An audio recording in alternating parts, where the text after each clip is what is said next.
Ya,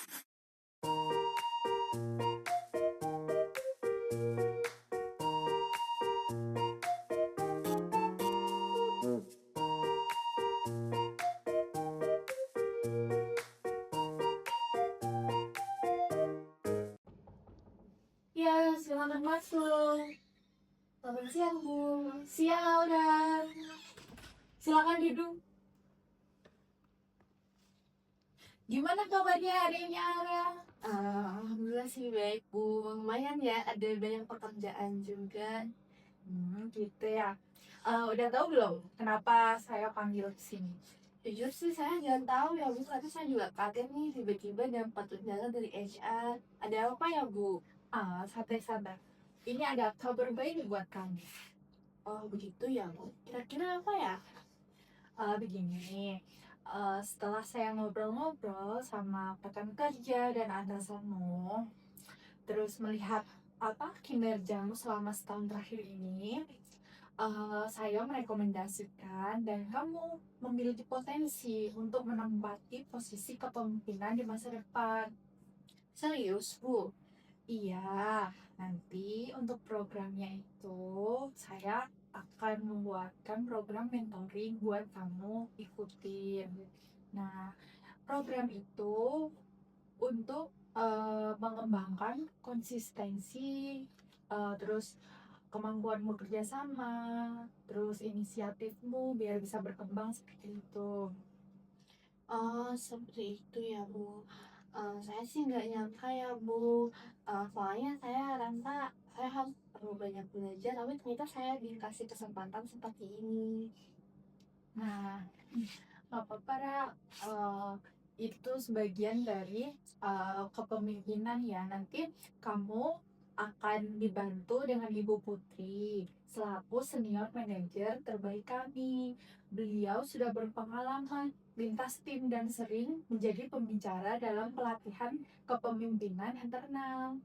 Wah, saya sih sempat dengar beliau ya, Bu. Saya juga cukup kagum sih dengan beliau karena beliau juga salah satu mentoring terbaik di perusahaan ini. Saya rasa itu kesempatan bagus untuk saya untuk bisa belajar tentang kepemimpinan dengan Bu Putri ini. Nah, ya betul sekali. Nanti programnya itu setiap minggu ya kamu akan bertemu beliau dalam sesi tatap muka untuk membahas topik-topik tertentu. Akan ada juga tugas atau simulasi yang harus kamu lakukan di lapangan, di proyek divisi kamu. Oh, begitu ya, Bu. Jadi nggak semua teori ya, Bu. Ada juga pelatihan. Iya, tepat sekali. Kami ingin kamu belajar secara langsung dari pengalaman nyata. Mentor kamu tidak hanya akan memberi nasihat, tapi juga merefleksi atas tindakanmu, apa yang sudah baik dan apa yang perlu dikembangkan. Baik Bu, saya akan mencobanya dengan komitmen yang tinggi dan saya juga konsisten. Harapannya saya bisa berkembang lebih baik lagi dan bisa menjadi pemimpin yang tidak hanya menyuruh, tapi saya juga bisa menjaga kepercayaan dengan rekan-rekan kerja saya nanti.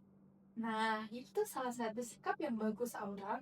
Satu hal lagi, mentoring ini bukan proses atau prosesnya bukan satu arah saja. Kamu juga boleh mengajukan pertanyaan atau berdiskusi, bahkan memberi masukan terhadap gaya mentoringnya. Ini adalah kerjasama yang setara dan saling belajar, begitu ya, Ra?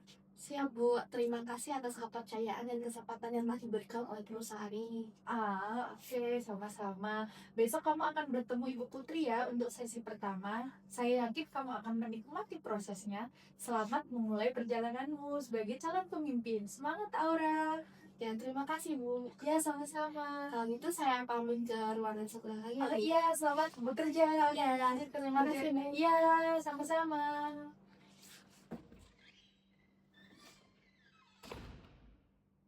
Siang Bu. Selamat siang, Aura. Selamat duduk ya. Oke, saya udah dengar banyak hal baik nih tentang kamu. Begitu ya Bu, saya juga sangat terima kasih kepada Bu Putri yang sudah meluangkan waktunya. Akhirnya saya juga bisa bertemu dengan Ibu, saya juga bisa beruntung bisa dimentorin oleh Ibu Putri. Iya, sama-sama ya. Jadi di sini bukan soal saya memimpin kamu, tapi kita juga akan banyak berdiskusi nih. Tujuan mentoring ini adalah untuk membuat kamu tumbuh sebagai pemimpin dengan gaya kamu sendiri. Jadi jangan sungkan ya untuk bertanya atau menyampaikan pendapat. Siap Bu, saya juga memang masih banyak yang perlu saya pelajari, terutama soal bagaimana memimpin orang lain, bukan hanya juga untuk mengerjakan tugas individu. Oke, itu sudah langkah awal yang sangat bagus sih menurut saya. Jadi kamu sudah sadar dengan diri kamu sendiri. Nah, supaya kita punya arah yang lebih jelas nih, mungkin nanti kita sebut beberapa hal dulu ya. Baik Bu, saya siap menyimaknya. Oke, jadi di mentoring kita kali ini ada 3 tujuan utama. Yang pertama yaitu meningkatkan kemampuan kamu dalam pengambilan keputusan. Jadi bukan hanya berdasarkan insting, tapi juga berdasarkan data dan juga perspektif tim. Wah, itu sih penting banget, Bu. Kadang saya juga terlalu cepat untuk mengambil sebuah keputusan dan baru sadar ketika ya di belakang atau ada hal yang saya lewatkan seperti itu. Oke, itulah kenapa kita akan bahas beberapa studi kasus dan juga nanti kita akan latihan analisa situasi. Kedua, kita akan fokus pada manajemen konflik. Di level pemimpin, kamu ini nggak bisa lagi hanya jadi pendengar yang pasif. Tetapi sebagai pemimpin kamu juga harus tahu kapan harus bersikap tegas atau kapan harus sebagai pendengar. Seperti itu. Oke, saya pernah lihat konflik sih Bu di antara dua rekan kerja saya. Waktu itu saya bingung, terus akhirnya ya udah saya biarkan aja mereka. Tapi ternyata makin ke situ makin semakin rumit Bu permasalahannya. Nah, itu dia. Nanti kita akan belajar juga tentang teknik conflict handling styles ya. Jadi kita juga akan lakukan role play situasi nyata. Dan ketiga, kamu nantinya juga akan belajar bagaimana cara memimpin tim secara langsung. Yang dimana tugasnya itu hanya membagi tugas, memberikan feedback, dan juga membangun kepercayaan diri. Kalau soal itu Bu, terus terang saya masih kurang percaya diri sih Bu. Takut salah ngomong. Kadang saya juga kepikiran takutnya tuh dianggap kalau saya itu sok tahu. Oh, tenang aja sih Aura. Jadi, kepemimpinan ini bukan hanya soal tampil sempurna, tapi juga tentang bagaimana nantinya kamu akan membuat tim merasa mereka dilibatkan dan juga dihargai. Justru keberanian kamu untuk memulai, itulah modalnya. Baiklah kalau begitu saya juga ingin belajar jadi pemimpin yang bisa didengar, tapi juga bisa mendengar rekan kerja saya. Oke, bagus. Sekarang kita akan atur sedikit teknisnya ya. Kita akan bertemu seminggu sekali selama 60 sampai dengan 90 menit per sesinya. Setiap minggu saya nantinya akan memberikan topik, tugas kecil dan juga refleksi. Di antara sesi, kamu juga bisa kontak saya lewat email ataupun chat jika ada hal penting yang ingin ditanyakan. Oke, noted Bu. Saya akan mencoba untuk menyiapkan diri saya setiap sesinya dan saya juga senang kalau bisa dapat tugas praktik juga. Oke, dan satu hal lagi, nanti kita juga akan jaga kerahasiaannya ya. Apapun yang kamu ceritakan dalam sesi ini tidak akan saya bawa keluar tanpa seizin kamu. Jadi kamu bisa bebas bicara, bahkan soal hal-hal yang belum kamu kuasai juga. Wah, itu sangat membantu saya sih Bu. Karena terus terang, kadang saya juga suka ragu untuk bilang kalau saya itu nggak paham. Oke, jadi disinilah tempatnya nanti kita akan belajar dan juga jangan takut salah dan jangan takut dihakimi. Kita akan mulai minggu depan dengan topik pertama yaitu membuat keputusan dalam tekanan. Saya nantinya akan menyiapkan satu kasus dari pengalaman saya pribadi. Dan juga kamu boleh siapkan contoh situasi dari pekerjaan kamu ya. Baik, siap Bu. Saya juga akan cari kasus yang pernah bikin saya bingung, biar bisa kita bahas bareng di pertemuan selanjutnya. Oke, bagus. Dan terakhir, saya ingin kamu tuliskan satu kalimat harapan kamu dari program ini. Nantinya kita akan lihat kembali di akhir sesi ya. Mau ditulis sekarang? Bisa Bu?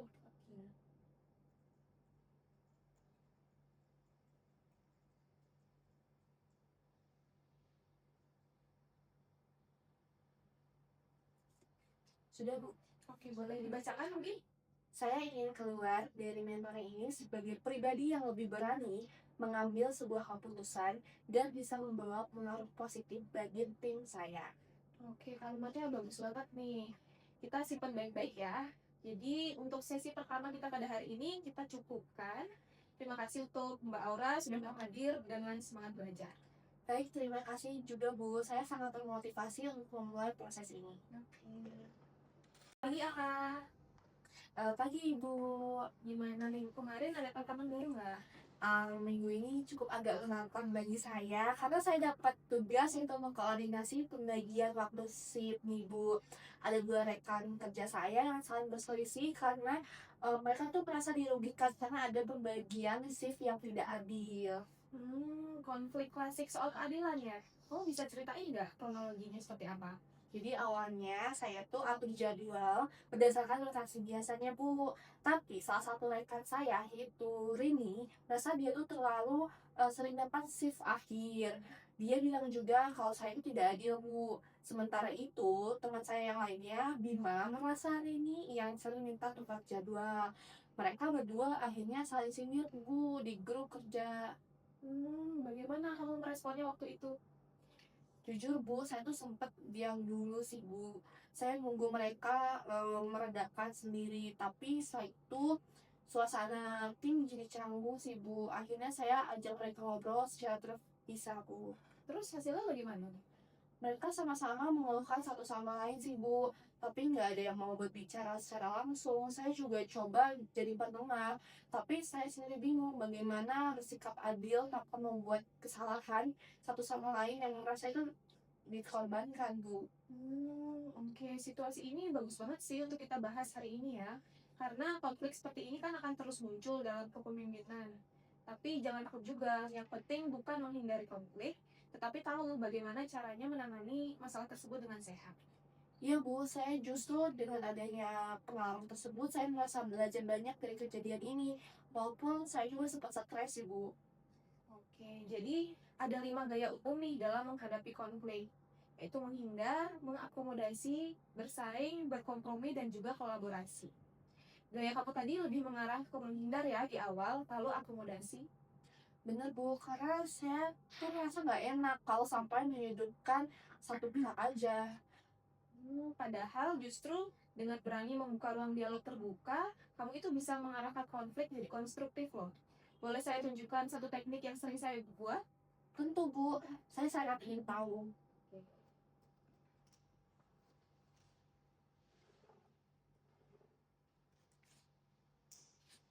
Nah, jadi ini tuh adalah prinsip dasar mediasi kolaboratif.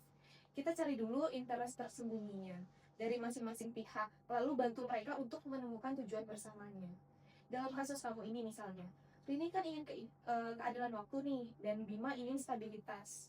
Tujuan bersamanya ya itu adalah kerja tim yang efisien. Jadi saya perlu bantu mereka untuk menyadari bahwa mereka yang punya tujuan yang sama ya Bu. Iya betul, dan sebagai pemimpin, kamu fasilitatornya, bukan hanya menjadi pendengar yang pasif, tapi juga pengarah dalam proses dialog.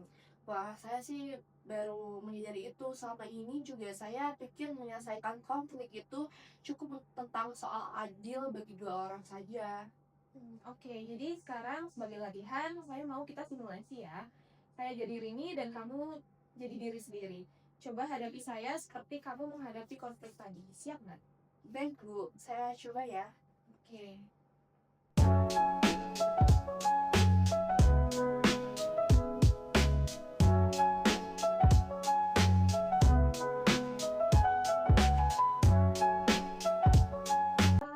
Kamu mulai belajar cara untuk tetap tenang, memberi ruang lawan bicara, lalu menawarkan alternatif. Gaya bicara kamu tadi juga sudah mulai tenang dan terstruktur. Terima kasih Bu, tapi saya merasa agak kaku sih Bu. Iya, itu wajar sih. Ini bukan soal kamu jadi sempurna kok, tapi jadi sadar. Sadar bahwa sebagai pemimpin, kamu punya tanggung jawab mengelola relasi, bukan hanya target kerja. Iya sih, saya juga baru paham kalau pentingnya sebuah empati dan komunikasi asertif dalam sebuah manajemen konflik sih. Oke, jadi minggu depan kamu akan saya minta untuk memimpin diskusi tim kecil sebagai evaluasi proyek ya. Ini akan jadi kesempatan bagus untuk bisa melihat bagaimana kamu mengelola dinamika tim secara langsung. Wah, itu sih sebuah tantangan yang menarik Bu. Saya siap coba. Oke, saya yakin kamu akan banyak belajar. Jadi jangan lupa untuk tulis refleksi minggu ini tentang apa yang kamu pelajari dari konflik dan apa yang akan kamu ubah dalam gaya kepemimpinanmu. Siap Bu, terima kasih untuk arahannya hari ini. Oke, sama-sama. Hmm. Selamat sore, Ana. Hai Bu, sampai minggu. Selamat ya, Aura. Tadi saya sempat mengamati rapat tim kamu dari belakang nih. Gimana rasanya memimpin langsung diskusi kerja seperti tadi? Jujur Bu, itu campur aduk banget karena gugup iya, senang juga iya, tapi overall saya cukup puas walaupun tadi sempat bingung karena ketika ada dua anggota yang berbeda pendapat soal timeline sih Bu. Justru itu poin penting, Aura. Kamu tadi melakukan hal yang bagus saat kamu memberi kesempatan dua orang itu untuk menjelaskan pandangannya. Lalu mengajak tim untuk memilih solusi bersama. Itu tanda bahwa kamu mulai menerapkan kepemimpinan kolaboratif. Terima kasih Bu, tapi saya juga merasa masih eee, waktu bagi tugas saya agak cukup canggung sih Bu, takut dianggap terlalu mendominasi. Pemimpin itu emang bukan soal mendominasi, tapi juga bukan sekedar menyenangkan semua orang. Kadang pemimpin juga harus mengambil keputusan yang agak populer, asalkan transparan dan punya dasar yang jelas. Iya, saya juga baru mulai menghindari itu sih Bu. Dulu saya pikir pemimpin itu harus selalu jadi orang yang disukai. Iya, kamu nggak sendiri kok. Banyak pemimpin baru juga yang berpikir seperti itu. Tapi ingat, kredibilitas dibangun bukan dari popularitas, tapi berdasarkan konsistensi dan juga keberanian untuk mengambil tanggung jawab. Oke Bu, boleh saya tanya bagaimana cara Ibu dulu membangun rasa percaya diri tim Ibu? Karena saya merasa bingung sih Bu, karena ada beberapa orang di tim saya juga yang masih belum terbuka. Oke, pertanyaan yang bagus. Pertama, biasanya saya berusaha hadir secara emosional. Jadi saya mendengarkan, bukan hanya memerintah. Lalu yang kedua, saya terbuka juga kalau saya salah. Ternyata itu membuat tim merasa aman untuk terbuka juga. Dan yang ketiga, saya juga konsisten. Kalau saya bilang akan melakukan A, ya saya pastikan A itu akan terjadi. Berarti pemimpin itu bukan harus tahu segalanya ya Bu? Iya, benar banget, Aura. Pemimpin bukan mesin jawaban, tapi kompas arah. Tugasmu bukan memberi semua solusi, tapi menciptakan ruang di mana tim ini nantinya merasa punya peran dan tanggung jawab. Saya merasa sesi mentoring ini membuka wawasan saya terhadap secara bertahap. Dulu saya juga berpikir kepemimpinan hanya soal pengaruh dan sebuah posisi, tapi ternyata lebih dari itu semuanya. Iya, dan kamu sekarang sedang berada dalam proses itu. Minggu depan, kamu akan saya minta untuk menyusun tim check-in session diskusi ringan 15-20 menit dengan anggota tim untuk mengetahui perasaan mereka terhadap ritme kerja, tantangan, dan juga ide-ide perbaikan. Baikku, saya juga akan mencoba menyiapkan pertanyaan terbuka supaya mereka juga merasa seperti sedang diwawancara. Tepat sekali. Kamu boleh buat pendekatan informal. Kadang justru obrolan ringan bisa membuka kepercayaan lebih cepat daripada rapat resmi loh.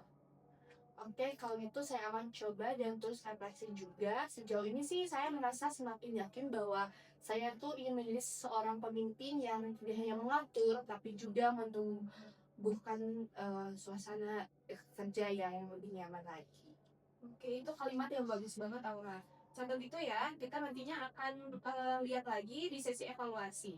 Sejauh mana kamu berkembang sejak hari pertama kita bertemu. Baik, terima kasih banyak Bu. Saya merasa saya punya arahan sekarang. Oke, sama-sama. Selamat pagi semuanya. Hari ini kita bertemu di sini untuk membahas tentang sesi terakhir ya, yaitu sesi evaluasi akhir dari program mentoring pengembangan kepemimpinan yang dilakukan oleh Ibu Putri kepada karyawan kami yaitu Aura. Nah, sesi ini kan berlangsung selama 8 minggu. Nah, tentu saja bukan waktu yang pendek. Saya ingin mendengar langsung dari kamu, Ra, bagaimana proses ini menurutmu? Buat saya program ini tuh cukup luar biasa ya Bu, karena bisa membuka perspektif saya. Saya juga tidak hanya belajar tentang teori kepemimpinan, tapi langsung juga mempraktikkan dan merefleksikan pengalaman saya. Di awalnya saya gugup, ragu, sekarang saya merasa lebih percaya diri dalam memimpin. Iya, itu terlihat jelas sih dalam setiap sesi, Aura. Saya masih ingat saat kita pertama kali bertemu, kamu sempat bilang kamu takut salah langkah saat ambil keputusan. Tapi minggu lalu, kamu justru udah bisa mengambil keputusan cepat dan berani saat tim mengalami perubahan mendadak dalam proyek. Boleh diceritakan sedikit soal itu, Aura? Waktu itu kami sedang menjalankan sebuah tugas antar divisi, Bu. Tiba-tiba salah satu anggota tim kami ini izin sakit dan tugasnya cukup krusial. Biasanya saya akan tanya dulu ke atasan, tapi kali ini saya ambil sebuah keputusan langsung untuk dialokasikan ulang tanggung jawab dan hasilnya justru lebih efisien sih, Bu. Iya, dan yang lebih menarik lagi, Aura juga mengkomunikasikan keputusan itu dengan jelas ke tim. Tidak menekan, tapi penjelasan alasan dan tujuannya sangat bagus. Ini kematangan yang tidak saya lihat di minggu pertama. Baik. Itu perkembangan yang sangat kami harapkan dan hargai ya. Bagaimana dengan kemampuan manajemen konfliknya? Ada momen yang paling kamu pelajari? Iya Bu, saya sih tentang konflik membuka mata saya sih Bu. Saya belajar bahwa konflik bukan hal yang harus dihindari, tapi dikelola. Dalam satu kesempatan ini, saya memfasilitasi dua rekan yang berselisih bukan hanya menengah, tapi membantu mereka saling memahami tujuannya masing-masing. Iya, dan yang penting Mbak Aura juga tidak hanya mengambil alih masalah mereka, tetapi juga membimbing prosesnya. Dan tetap memberi ruang kepada kedua belah pihak untuk menyelesaikannya. Itu kemampuan kepemimpinan yang sudah matang semua menurut saya. Dari sisi mentor, bagaimana pandangan Ibu terhadap potensi Aura ke depannya? Saya sih percaya ya, Aura ini bisa masuk ke jalur kepemimpinan yang lebih nyata. Dia sudah mengembangkan dasar-dasar penting seperti refleksi diri, empati, komunikasi, dan juga ketegasan. Saya sarankan agar Aura ini diberikan ruang memimpin proyek kecil lintas tim sebagai tahap selanjutnya. Oke, itu akan kami pertimbangkan ya, Bu Putri. Aura sebagai bentuk pengakuan kami, kamu akan kami masukkan ke dalam talent pool internal untuk posisi koordinator atau tim leader dalam 6 bulan ke depan. Tentu akan ada proses lanjut, tapi mentoring ini menjadi fondasi kuat untuk kamu ya.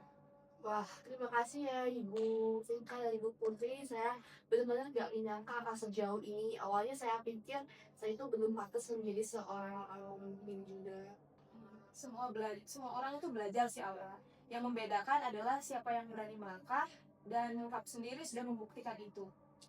Baik, kamu boleh buka catatan refleksi minggu pertama kamu. Masih ingat apa harapan kamu waktu itu? Oke. Jadi harapan saya itu saya ingin keluar dari mental ini sebagai pribadi yang lebih berani mengambil sebuah keputusan dan bisa membawa pengaruh positif bagi tim saya. Wah, menurut saya kamu sudah berada di jalur itu. Iya, dan teruslah bertumbuh ya Aura, karena menjadi pemimpin ini bukan tujuan akhir, tetapi proses untuk hidup. Saya akan terus belajar dan memberi yang terbaik. Terima kasih atas kepercayaan dan bimbingan yang luar biasa ini yang sudah dikasih kesempatan memimpin Kak dan Ibu Putri. Sama-sama. Ayah, terima kasih.